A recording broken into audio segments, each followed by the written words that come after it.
भगवान की भक्ति अगर मिल जाए तो परम सौभाग्य है। भक्ति के बिना तो जीवन सूना है। जैसे कि घर स्त्री के बिना सूना है, मंदिर पुजारी के बिना, मूर्ति के बिना सूना है, वैसे ही जीव भक्ति के बिन सूना है, अधूरा है।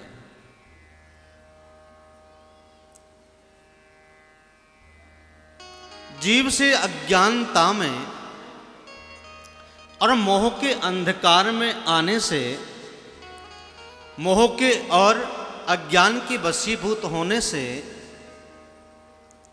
किसी संत का, किसी ब्राह्मण का अपराध कर डालता है। जब अपराध बन जाए जीवन में तो अपराध की सजा तो मिलती ही है ना, दंड मिलता है। अगर हमारे द्वारा किसी ब्राह्मण को सताया जाए, गौ का वध किया जाए, संत ऋषि मुनि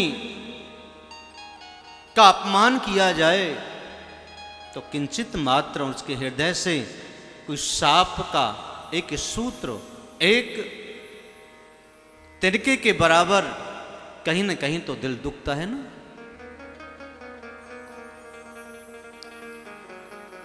साप लग जाता है। किसी की आत्मा अगर दुखाएंगे आप तो उसकी आत्मा का साप आपको लग जाएगा और वह साप आपके जीवन को बिगाड़ देगा।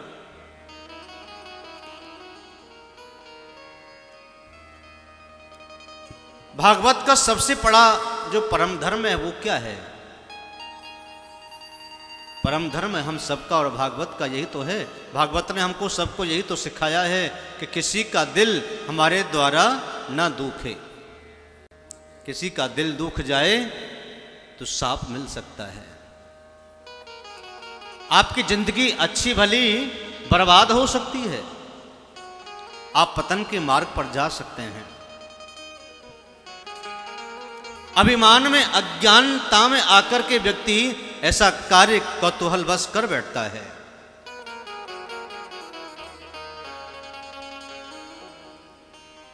अगर कभी ऐसा हो भी जाए ना जीवन में तो तुरंत ही माफी मांगनी चाहिए। भगवान के धाम में एक बार, गौलोक धाम में,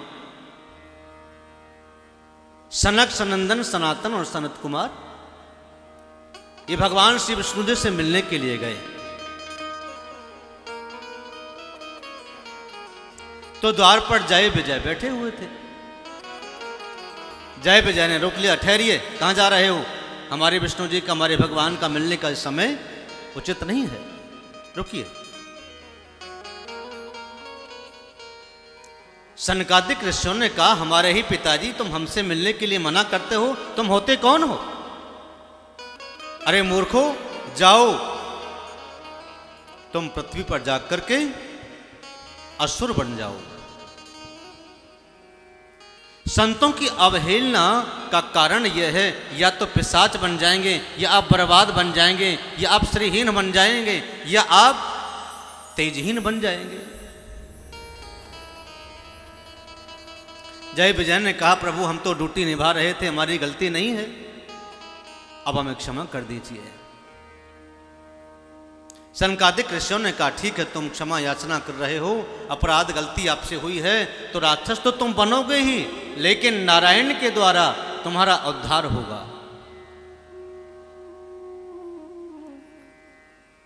तभी वही दोनों जय विजय हिरणाक्ष और हिरण्याकश्यपु बन गए। उनका उद्धार करने के लिए भगवान स्वयं को आना पड़ा लीला करके। मेरा कहने का अभिप्राय यही है, जब राजा परीक्षित को कलयुग ने स्पर्श किया, कलयुग कौन है? कलयुग के जीवन में कभी शुभ कब तो होता नहीं, कभी धर्म का कार्य होता नहीं है। कलयुग हमेशा पाप करता है, पापरत रहता है, व्यभिचार करता है, जुआ खेलता है, शराब पीता है और सबको सताता है, सबको मारता है, सबको पीटता है, सभी का दिल दुखाता है। ये काम कलयुग का है। जिस घर में ऐसा हो, मारपीट होती हो,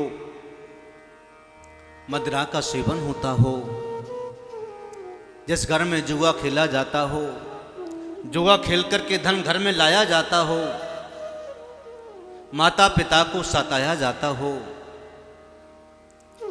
गुरु और संत अतिथि का सम्मान ना होता हो, वह घर कलयुग से ग्रसित है। ये साथ सोच लीजिए आप। जहां हमेशा क्रोध, आलस्य, प्रमाद,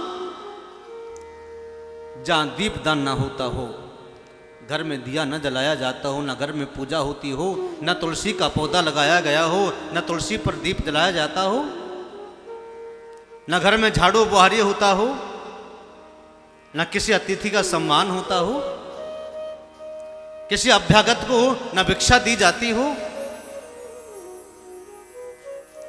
हर समय क्रोध में लाल पीड़े पड़े रहना, वहां कलयुग का निवास है। वहां डेरा कलयुग ने डार लिया। ये सोच लो। और कलयुग कब मिटेगा? जब आप धर्म के रास्ते पर आएंगे। धर्म के पथ पर आने वाले के यहां कलयुग टिकता नहीं है। कलयुग के तो मलिन रास्ते हैं, मलिन स्थान हैं रहने के लिए। जहां अन्याय होता हो, जहां दूसरों को सताया जाता हो, अनर्गल, बिना वजह, बिना बात, वहां कलयुग निवास करता है।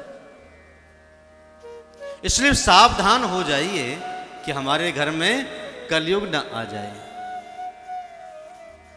और जहां कलयुग होगा वहीं कोई न कोई अपराध इस जीव से बन जाएगा।